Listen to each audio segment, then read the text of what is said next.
A very good afternoon to everyone. Today we have got a very important topic for discussion. It is important because it is related to international issues, and the topics which are related to international issues or ties between two or more countries are very important for the examination that you are preparing for.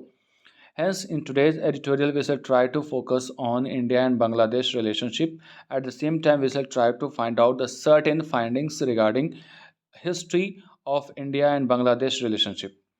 Now, before wasting the time, let me start this editorial. It starts with the spirit of 1971. अब शुरुआत करें इससे पहले आपको थोड़ा सा इतिहास में ले जाना अच्छा होगा। आपको इस बात की जानकारी होगी कि बांग्लादेश जो एक पाकिस्तान का भाग हुआ करता था, जिसको पूर्वी पाकिस्तान के नाम से जाना जाता था। बांग्लादेश के लोगों पे पाकिस्तान का अच्छा खासा अच्छी खासी पकड़ थी और उसकी ये जो पार्ट था इसको हमेशा से नज़रअंदाज किया जाता था और यहाँ के लोगों को प्रताड़ित किया जाता था।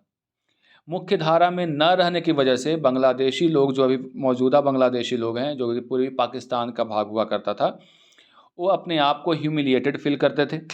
ऐसे में वहाँ पे मांग उठी कि बांग्लादेश एक अलग यानी बंगाल के जो साइड का जो इलाका है पूर्वी पाकिस्तान, जो बंगला हमारा पश्चिम बंगाल का इलाका हो, असम का इलाका हो, जो पूर्वी पार्ट में है, उसके साथ इसका जुड़ाव है। तो बांग्लादेश को जो पूर्वी पाकिस्तान था तो वहाँ पे कहा गया कि इसको एक अलग देश की मांग उठी और उसमें भारत ने काफ़ी मदद की। और इसी क्रम में 1971 में एक युद्ध हुआ था जिसमें भारत भी भाग लिया था। उस समय भारत की प्रधानमंत्री के तौर पे इंदिरा गांधी थी। उस समय जब युद्ध हुआ तो उस समय युद्ध में बांग्लादेश पाकिस्तान से एक अलग देश बन गया और इस तरह से जो मौजूदा स्वरूप बांग्लादेश का देख रहे हैं उसमें कहीं ना कहीं भारत का बहुत बड़ा हाथ है, जिसमें पाकिस्तान के दो टुकड़े कर दिए, जिसमें एक बांग्लादेश है और एक पाकिस्तान जो अभी मौजूदा स्वरूप में। अब हमारे जो रिलेशन है बांग्लादेश के साथ अच्छा खासा रहा है शुरू से, लेकिन बीच बीच में कुछ ऐसे टॉपिक्स आ जाते हैं, कुछ ऐसी स्थितियां पैदा हो जाती हैं जिसकी वजह से रिलेशनशिप ख़राब होते हैं। और इसमें सबसे बड़ा हिंदुओं के का जो पलायन हो या हिंदुओं के ऊपर जो अत्याचार है बांग्लादेश में, ये प्रमुख मुद्दा रहा है। तो इस एडिटोरियल की शुरुआत में देख सकते हैं लिखा हुआ है द स्पिरिट ऑफ 1971, यानी जो स्पिरिट था, जोश था, जुनून था 1971 वाला, वो अभी भी हमारे देश के यानी दोनों देशों के बीच में कायम है। इस एडिटोरियल में बात होगी इंडिया और बांग्लादेश के रिलेशंस के बारे में, जैसा आपको पहले ही बताया जा चुका है। India and Bangladesh must focus on future cooperation based on past partnership, सितंबर 8 22 का ये पूरा टॉपिक है। इंडिया और बांग्लादेश को क्या करना चाहिए, फोकस करना चाहिए, यानी ज़रूर से फोकस करना चाहिए फ्यूचर के जो कॉपरेशंस हैं, जो कि पास्ट में हमारे पार्टनरशिप हुए हैं उस पर आधारित जो कॉपरेशन है, फ्यूचर को लेकर के उस पर फोकस करना होगा। यानी कुल मिलाकर के भारत और बांग्लादेश को चाहिए कि जो पास्ट में पार्टनरशिप है उसको एक फ्यूचर तक ले जाने की कोशिश करनी चाहिए।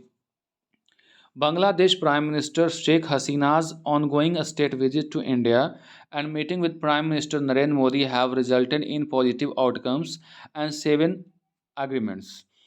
बांग्लादेश की जो प्रधानमंत्री हैं जिनका नाम है शेख हसीना, हाल आजकल भारत के दौरे पे हैं और उनकी मीटिंग हुई है भारत के प्रधानमंत्री जो उनके काउंटर पार्ट हो गए प्राइम मिनिस्टर नरेंद्र मोदी के साथ, और इसका एक पॉजिटिव यानी सकारात्मक परिणाम आया है। साथ ही इसमें 7 एग्रीमेंट्स भी हुए हैं, 7 समझौते हुए हैं, which include the conclusion of the first water sharing agreement in 26 years, जिसमें शामिल है कि फर्स्ट वाटर शेयरिंग एग्रीमेंट जो 26 साल का ये मामला है उस पर सहमति बनी है। The launch of free trade agreement talks, यानी दोनों के देशों के बीच में जो व्यापार होगा उसमें फ्री ट्रेड होगा, यानी किसी प्रकार का कोई टैक्स वैक्स जो लगता है सीमा पे वो टैक्स फ्री रहेगा। And infrastructure projects particularly in the railway sector, और जो इंफ्रास्ट्रक्चर जो ढांचागत प्रोजेक्ट है खास करके रेलवे के क्षेत्र में, उसके बारे में भी बातचीत हुई है दोनों नेताओं के बीच में। The water was preceded by the first joint river commission meeting in 12 years, और ये जो वाटर से रिलेटेड जो है, प्रीसीड का मतलब जो पहले, तो 12 साल पहले भी ये कहानी जो है रिवर से लेकर के जो था मीटिंग था वो हुई थी। Is a particularly hopeful sign of resolving water management, जो कि एक आशापूर्ण संकेत है।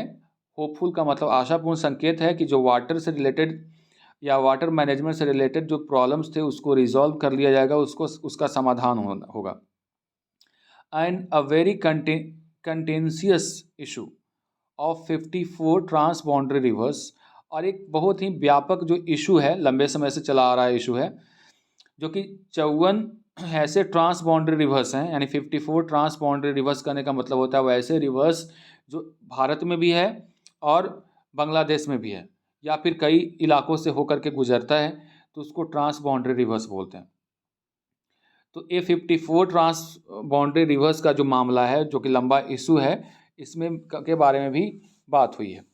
While there has been a smaller agreement on the withdrawal of 1.82 cusic from the Feni in the interim period, और आखिरी समय में क्या हुआ कि एक छोटा सा समझौता और हुआ है कि 1.82 क्यूसेक जो है पानी, उसको वापस लेने का, जो कि फेनी रिवर से आती है। फेनी रिवर जो होता है बांग्लादेश में भी है, और ये भारत में जो एरिया है जो कवर करती है, वो एरिया यहाँ पे है जो कि पश्चिम बंगाल की साइड में। ठीक है, आगे देखते हैं। द कुशियारा, जो कि सबसे इम्पोर्टेंट यहाँ पे एग्रीमेंट हुआ है, the Kushiyara agreement is the first time the centre has been able to bring on board Assam and other north eastern states for the agreement since 1996 Ganga water treaty. अब कुशियारा जो एग्रीमेंट है, कुशियारा नदी अब आसाम में है, आसाम और बांग्लादेश के बीच में है। तो अब सेंटर ने क्या किया है कि बड़ी जो राज्य है, जैसे आसाम हो गया और भी नॉर्थ ईस्ट स्टेट्स है, उसको भी इस मामले में, यानी इस एग्रीमेंट का पार्ट बनाया है, जो कि 1996 में गंगा वाटर ट्रीटी हुई थी उसके बाद। यानी अब जो है भारत की जो केंद्र में सरकार है, वो राज्यों के साथ भी समझौता, यानी राज्यों के मदद से समझौता कर रही है दूसरे देशों के साथ, यानी बांग्लादेश के साथ। However the Teesta agreement, Teesta नदी एग्रीमेंट है of 2011 held up by the West Bengal remains elusive, जो कि वेस्ट बंगाल के साथ हुआ है वो इल्यूसिव रहा है, यानी स्पष्ट नहीं हो पाया है। A point miss Hasina made several times, उस पॉइंट के बारे में मिस हसीना जो है बार बार कहती हैं। यानी 2011 में जो वेस्ट बंगाल के साथ जो हुआ था हमारा समझौता, हमारा क्या कह सकते हैं, तीस्ता एग्रीमेंट के नाम से इसको जाना जाता है बांग्लादेश का, तो वो पूरी तरह से स्पष्ट नहीं था, इल्यूसिव रह गया। तो इसका जिक्र हसीना जो हैं, यानी शेख हसीना बार बार करती हैं। Clearly the Teesta river agreement will require more effort bye Modi government, इसलिए स्पष्ट है कि तीस्ता रिवर एग्रीमेंट में भारत की जो प्रधानमंत्री हैं मोदी, या इनकी सरकार की बात कर लें, मोदी गवर्नमेंट को और भी एक्स्ट्रा एफर्ट लगाने की ज़रूरत है। And flexibility from Mamata Banerjee led state government, और ये जो थोड़ा सा फ्लेक्सिबिलिटी यानी लचीलापन दिखाना पड़ेगा ममता बनर्जी की जो सरकार है वहाँ पे स्टेट में, उसके द्वारा भी। If the deal is to be sealed soon, अगर डील को जल्दी से समाप्त करना है या इसको करना है तब, इसके लिए भारत सरकार के साथ साथ जो राज्य में मुख्यमंत्री हैं ममता बनर्जी, उनकी सरकार का भी इसमें थोड़ा सा लचीलापन व्यवहार अपनाना पड़ेगा, तभी ये डील संभव हो पाएगा। क्योंकि ये जो नदी है वो कहाँ है, वेस्ट बंगाल में है। The timeline grows more important for Miss Hasina who is due to hold election at the end of next year. अब ये जो समय है ये बहुत इंपॉर्टेंट है शेख हसीना के लिए, क्योंकि वहाँ पे चुनाव होने हैं next year. After 3 terms in office, 3 बार वो लगातार, यानी 3-15, अगर 5 साल का टर्म है तो 15 सालों से लगातार वो सत्ता में बनी हुई हैं, और फिर एक बार उनको देखना है। हम लोगों को तो याद से हमेशा देखते हैं तो शेख हसीना ही वहाँ का प्रधानमंत्री रही हैं, 3 टर्म तक प्रधानमंत्री रह चुकी हैं वहाँ। Much of her focus was also on attracting investment by Indian industry. उनका अच्छा खासा जो फोकस था वो भारत के जो इन्वेस्टर्स हैं उनको अपने देश में खींचना, यानी इन्वेस्टमेंट लाना इंडियन इंडस्ट्री का। Which now continues a small fraction of Bangladesh FDI inflows, जिसमें भारत का जो इंडस्ट्री है उसमें बहुत ही छोटा भाग जो है, फ्रैक्शन का मतलब होता है गुट, यानी बहुत छोटा सा भाग है जो कि बांग्लादेश के FDI के इनफ्लोज में यानी FDI यानी फॉरेन डायरेक्ट इन्वेस्टमेंट को जा पाई है बांग्लादेश में, ऐसा इन्फ्लोज का मतलब होता है आना, यानी FDI बांग्लादेश की FDI में आई है। यानी भारत के बहुत कम ही ऐसे इंडस्ट्री हैं जो बांग्लादेश की तरफ रुख किया है, ऐसा समझ लो। Hasina made particular mention of two dedicated special economics zone for Indian companies. इस संदर्भ में हसीना ने यानी शेख हसीना ने दो मेंशन किया है, दो स्पेशल अनाउंसमेंट किया है कह सकते हैं, उसका जिक्र किया है, जिसमें उन्होंने इकोनॉमिक जोन्स की बात की है इंडियन कंपनीज के लिए। Coming up at Mongla and Mirsarai, ये जगह का नाम है, वहाँ पे इकोनॉमिक जोन बनाने की बात करी गई है इंडियन कंपनीज के लिए। Ms. Hasina visit, which follows her previous state visit in 2017 and Mr. Modi's visit to Bangladesh in 2021, have set India-Bangladesh ties on a firmer footing।